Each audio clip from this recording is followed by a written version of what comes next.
We're excited about this one. It's our third match night of the new Canadian Premier League campaign. What a weekend across the board in the Canadian Premier League. The third and final game on your Super Saturday, a 1-1 draw between Forge and Valor. Welcome inside our OneSoccer studio. Thrilled to have you along, Gareth Wheeler, Jordan Wilson, and JC, the big man, is John Conway joining us in studio. We'll wrap up the week that was in the Canadian Premier League. Look ahead to the Whitecaps taking on Messi this week, the best and worst, and we have the Cards. They're back. I just want to start the show by saying, what an incredible week in the Canadian Premier League. Honestly, entertainment value through the roof. All 8 teams scored goals.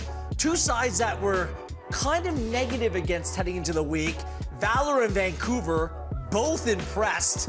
A 3-goal performance yet again from Atletico Ottawa, and a 3-goal performance from Halifax, your joint league leaders, along with Forge through 3 weeks of the Canadian Premier League season. Here is your up-to-date table. Look at that. 777. It's my lucky number. 7? I gotta buy a lottery ticket tonight. Don't do it. It's very cliche, 7, but don't do it. Let's go. What do you mean don't do it? Trust me. Look at that. 777 33111. So, especially the 2 results by Atletico Ottawa and Halifax are kind of setting the table, kind of setting the bar for where we're at right now. Let's start off by discussing that 1-1 draw between Forge and Valor.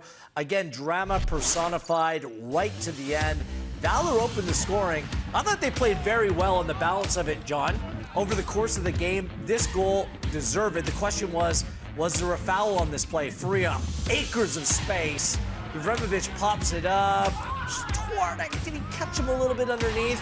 And it's Sean Hundle, Johnny on the spot. Just made a mess of it in the back there between Jassim Kalela and Ivremovic. Just couldn't get under it. If he comes out there, he has to get the ball.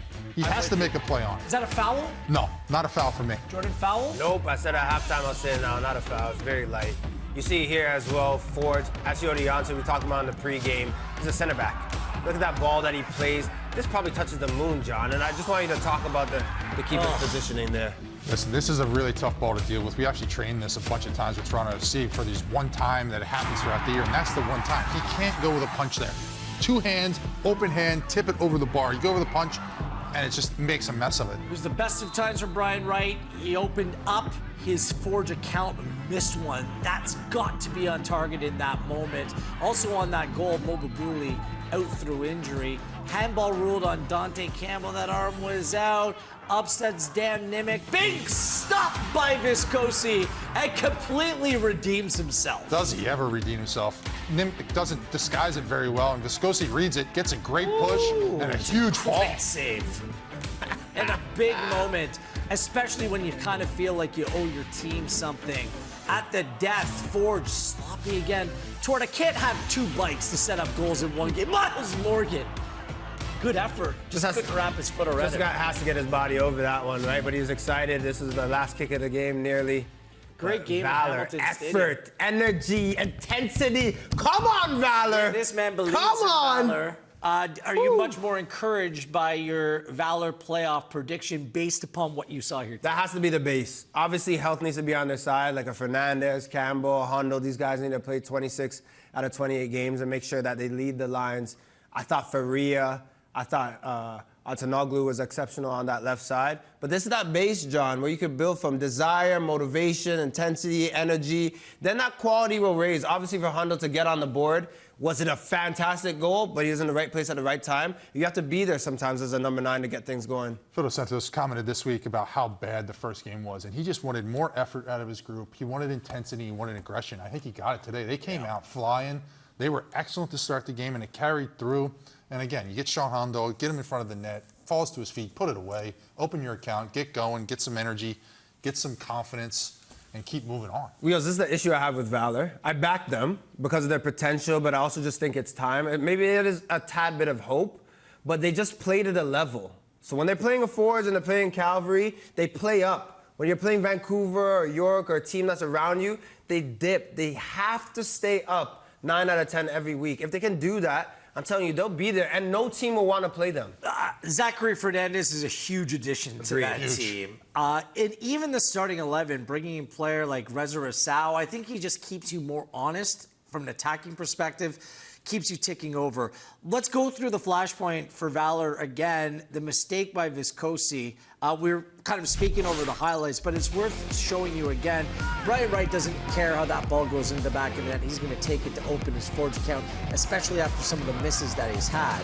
But Viscosi, to the point, like, this is a goalkeeper that is being prone to error. 2 hands in that moment. I'm not a goalkeeper, John. I know that you need 2 hands at that time. It's just such a backbreaker. I like how the teammates responded as well. Facineri right away say, okay, guys, let's get up. Let's go right back to half. But you being there as a goalkeeper in moments like that, you just want to sink into your boots, don't you? It's a horrible, horrible feeling to give up a goal, especially when you've had such good momentum in the game and the team's been playing well, and you give up one like that. It's just a gut punch. You know, you mentioned about the 2 hands. I mean, it's so simple. This is so hard. I mean, your fist, look at the surface area. Yeah. I mean, you get so much, the ball's moving around, it's up high in the air.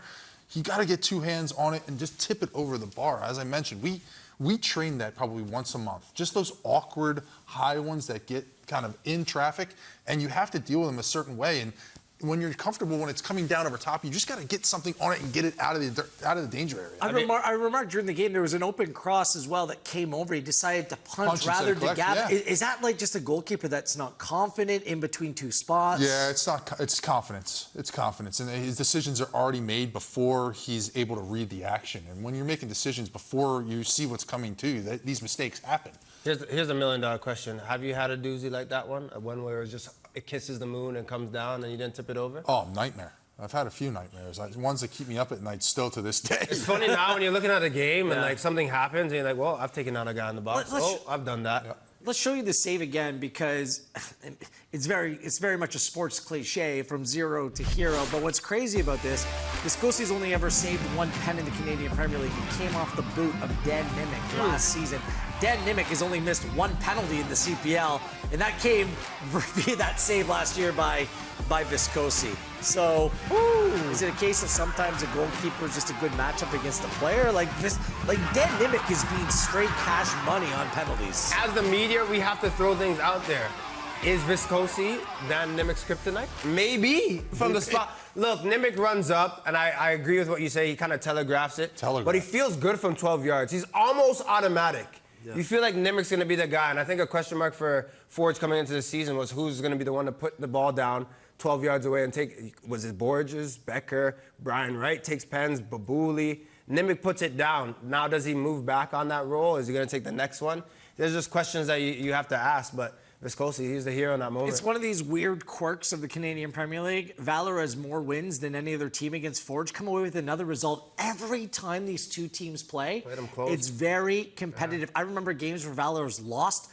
They've experienced defeat, and it's been taken to the hands of victory. It's just crazy when these 2 teams play one another. Maybe if Valor played Forge every week, they would be a playoff team. Maybe. So we'll see how convince yourself. Convince yourself you're playing them. The middle game, the middle of the sandwich, the meat of it, of the Canadian Premier League triple header on Saturday was Halifax Wanderers and Pacific FC. The Coastal Clash from Wanderers grounds looks great. More people, 7,200 in the house today. The seats have been brought in. And Fresh West, Timoteo, that is a finish right there. Look, we didn't mention this before, Wheels, but Capaldi and Craddock kind of talking because Craddock's always taken off. And then it ends up having Timoteo free, but what a strike from him on his weak foot. But I think Halifax in this match, John, just started to play their type of football. You could see here, connecting, Probo to Rhea, Probo back to Telfer, back of the net. Like, they're playing that football, they're feeling confident, and they're scoring those goals. What a great touch from Probo there. I mean, just sets it up to Telfer, and Telfer couldn't get any easier. Just does an excellent job putting it away, but Probo and Rhea were excellent on the day. 41 seconds after coming on the field, 71st minute, Zenata scores his second goal of the year from Marco Bustos. More of that, Bustos playing a little bit more inside, effective for Pacific. Yeah, he was running loose today, and Zenata, come on, super sub, getting everyone going. Why not? But when the match is open and Halifax are pressing, but Pacific try to go with numbers, buy as well. You could say Patrice Geyser was talked about this player and how he would be so dynamic. Boom. Just Open out of their legs. count. Like, that's just specific out of gas in that moment. It's Johan going, bye-bye-bye. Bye-bye. Past two defenders back in the net. Game over. Halifax celebrates a 3-1 home win off the heels of their first away win of the season. They're on 7 points through 3 games. Are you believing in what you're seeing from the Halifax Wanderers? Are you? Dust off your shoulder. I am. Are you? I'm starting to believe. Look at him tipping over, man. Starting to believe. Yeah. Oh! I just think, to get their road win, Yep. what confidence that brings. And then you go home opener, and, I thought Pacific came out, they were good in the first bit. It was a little slow for Halifax to get going. Once they got going, though, they were excellent. And I think the confidence is showing, the momentum is moving in the right direction for them. Look at last year. They didn't get a win until 10 games in. Yeah, till the month of June. Well into the month of June. They lost their first 4 games. They went 10 in all competitions without a win. Now they have back-to-back wins for the first time since Canada Day last year. Look, the talent is undeniable in this side. You mentioned Probo, John. I mean, Probo in connection with Rhea. They have some depth in wide areas. Once they just get some of these center backs back fit, Mekadech done, just to add a little bit more depth to that position, they're looking like a pretty complete side. I like that there's more maturity on the side now for Halifax. And you can see it in this type of match. You see them celebrating when they're defending crosses. You see Thomas Mir-Jaguar stepping up and just being a presence against his older side, or his former side, I should say. There's that spine throughout this team. Now you have a Probo with confidence. Obviously, that helps. Raya looks motivated and moving forward. If a Coimbra or Telfer, if they can continue to just do bits in the attacking third, which was always my question about the number 9. If one of them can stay hot, I like this team. And I'll be like John. I'll start to tilt over to that side of Halifax. You bring up Telfer. The one thing that's not going to show up on the stat sheet is the effort he put in defensively today. He was back in his defensive third and defensive half numerous times making plays, and then he would beat it back up the field to get back up to his number 9 position. That sort of effort that translates through the team, the effort is there for a guy who's the captain, and he's rewarded because he gets himself a goal. On Pacific, it takes them out of their comfort zone conceding first. A bigger problem for them when they lost to Pauly in the midfield, they're just very thin in that area. It doesn't help matters when you only fill up your bench with 4 outfield players as well. Something's got to give there. They need to be able to bring more players to these away games. And perhaps this club might need to add an extra player in the midfield in order to take care of the numbers. For me, that was the difference in that match. They're good at the back. They have some really creative attacking players. The midfield is where I question. The midfield struggled. I thought the guys that did come in made a difference, though. Like, the subs that came in onto the field really changed the game. And I thought, for a while there, they were going to take it to him and take it to Halifax. And, Zanata gets his first touch, puts it in the back of the net. I thought the energy was good. Unfortunately, they couldn't hold on. I'm still worried about Pacific a little bit, just because for me, it doesn't seem like the identity is in question. And we talked about the first week when they could play free. I thought they played freer when it was 2-0, and they could maybe just know that they need to go and score first. But we need to see more from that side. Yeah. Bustos playing more inside makes a lot of sense for me. I still think there's something to build off of there. Week 3. For me, he gets caught too wide on the right, Yep. and then he can't connect with Hurd. And I think they need to get that connection sorted out because they're two most, for me, like pivotal guys on the team. He needs to be able to come inside, be inside, link up, and have that combination there. And I know he's comfortable being out wide and getting onto his left foot, but man. I completely agree. And still have some more players coming in as well. Match of the weekend, unquestionably, was in our nation's capital. The Battle of Ontario preamble. I said that I will bet on who will win the hockey series based on who wins this game. Atletico Ottawa 3, York United 2. But that doesn't tell the whole story. Altobelli scores 3 goals in 2 games for the former York United player reincarnated. Man, this is a finish because Max Ferrari puts on his left foot, clips it perfectly into the area. Anytime you score a diving header, Altobelli should be proud of himself. We see here Luke Singh, the underlap I do not love from a center back going there, and you see that this strip, Ferrazza loses it, and now watch. Sorry, Max Ferrari loses it. Now Salter just poaching in the box, falls to him, he does that scoop, John, and finishes that one. There's some mess in the back between the center backs, Niall Higgins and Luke Singh, just all over the place. Can't get a tackle in, but Salter in the right place at the right time. Good little scoop. What about this? Manny Aparicio, oh my gosh. Man, what a goal. Jordan Wilson's claiming goalkeeper error. For me, this is going to be one of the goals of the season in the Canadian Premier League. Go ahead, John. John, go ahead. I think he bangs it. It catches the goalkeeper off guard, and that ball was up, down, and around, and all over the place. Great hit from Manny. You know, you can say here another goalkeeper could make a play on that one. Shot cross. Franco was asked about this post-game. He's like, I'll just, that was a shot. You claim it. Of Shot course cross. you claim it. That's no Manny Aparicio wonder strike. Ask him to do it again, and he couldn't. It went nuts. This is in stoppage time. 3 minutes into stoppage time. David Rodriguez in behind the back lines. Oh, side netting. Rodriguez so close. He's been so good, and you would think he would put that in the back net. Gimo's turn. Didic blows a wheel, and Gimo banks closed on a Saturday. Gimo. Wow. 95th minute set piece. The former York United defender, heartbreak. Noah Mbatne. I mean, that's 3 crazy minutes of football right there, and a match winner for Atletico Ottawa. That last bit of time, that was so exciting in stoppage time. Oof. All the action, back and forth, off the post. Huge open chance for David Rodriguez, and he doesn't put it away. And then Mbatne steps up and just side foots one into the corner. And wins it. I mean, that game deserved the winner, though. Let's be honest about that. Last week, I might have been a little bit excited. I said Atletico Ottawa not boring, which today's game, not boring at all. It was great. But I said they were a contender. I'm even more convinced of that today after watching them. I think it should be. The new players coming in, there's some real talent there. The new manager and his approach, I think, is progressive. They've scored 9 goals already. Atletico Ottawa. Yeah.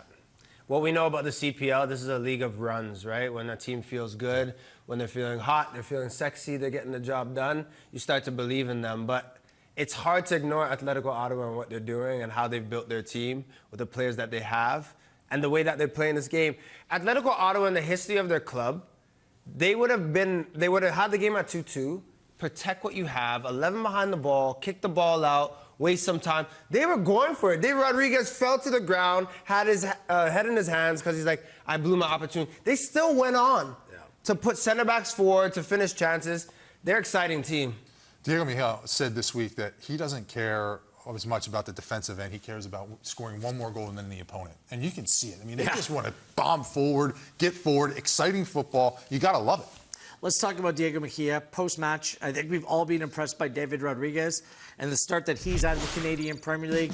Mejia, post-match, came out and said that star players like Rodriguez need more protection. He thought that York United took liberties in the player, were too physical, were regularly fouling Rodriguez, and we saw the player very frustrated over the course of 90-plus minutes as well. We should add there were more fouls committed in this game than any other Canadian Premier League game in its history, but 25 of the 47 fouls committed were by Atletico Ottawa. So what do we make of those comments? Does he have a point, Jordan? Boo-hoo. That's what I would say if I'm playing against Mejia. Boo-hoo. The best players get kicked the most. That is just what football is. And look, I was a rattler. I made money from shutting down the best guys that would play because you kick them and you play them tough. If it's not malicious, I'm okay with this. Rodriguez, if he's gonna play in this league and people are gonna dub him 3 weeks in as the best player, prepare to get hit. This is just a part of what the world is. Got to move faster, got to move a bit quicker. But again, if it's not malicious, I'm okay with it, John. You see his number coming off, right? You see his number coming off a little bit. The wind is crazy in the nation's capital.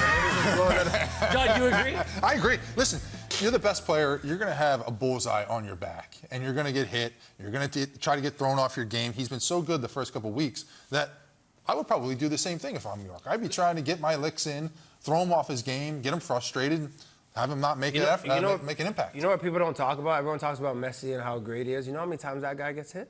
How many times people clip his heel? You try to get as close as you can to him. That's the only way you can survive. Rodriguez, the way he's playing, the first thing I'm saying if I'm Mauricio Stacchio, any team that Atletico Ottawa is playing, you feel him. Yeah. Smell what he had for breakfast. And now the manager has said that might bring more attention, not from the referees, but for the opposition as well. I just want to say, it's about style as well.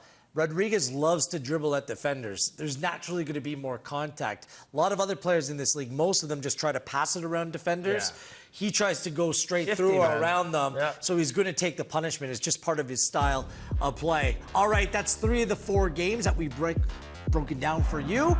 What a game on Friday night as Cavalry celebrated their return to actual field at Spruce Meadows after that North Star Cup victory. But nothing, and I mean nothing, came easy against Vancouver FC.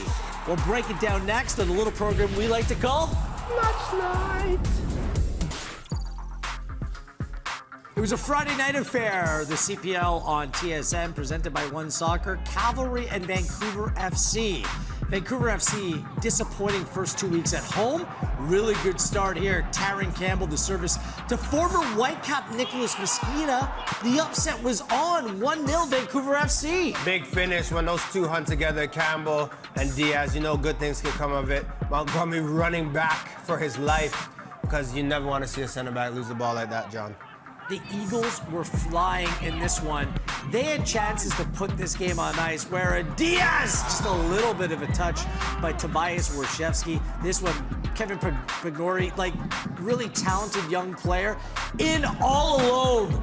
This is a chance. This is just about the 90th minute. Marco Carducci, big intervention. Player just simply needs to put the ball in the back of the net. Game is still alive, and you know when that happens. We've watched enough sports to know how this ends. Cavalry just lost one game at home last season. They were never going to lose this.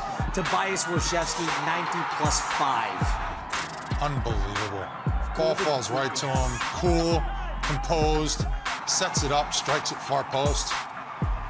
Unbelievable for Calvary to come back in the depth. The guy is class. That's a gut punch, though, Jordan Wilson. It's the power that he generates. Like, there's really no wind-up, John. No. So difficult for a keeper. You expect that wind-up to come. This is a quick release. It's also and your for timing, me, right? Your timing gets screwed up. Everything. Right? There's a defender as well in the way, so for him to caress that ball and put it far corner is just a different class. Vancouver FC is depleted. They're the youngest team in the Canadian Premier League by some margin. They need to get players in.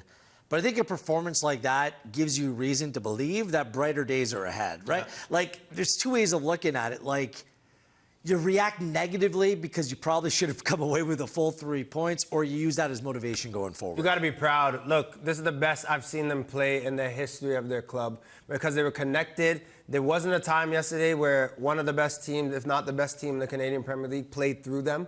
They were a bit unlucky, but Fotzing, you're looking at NU had a performance.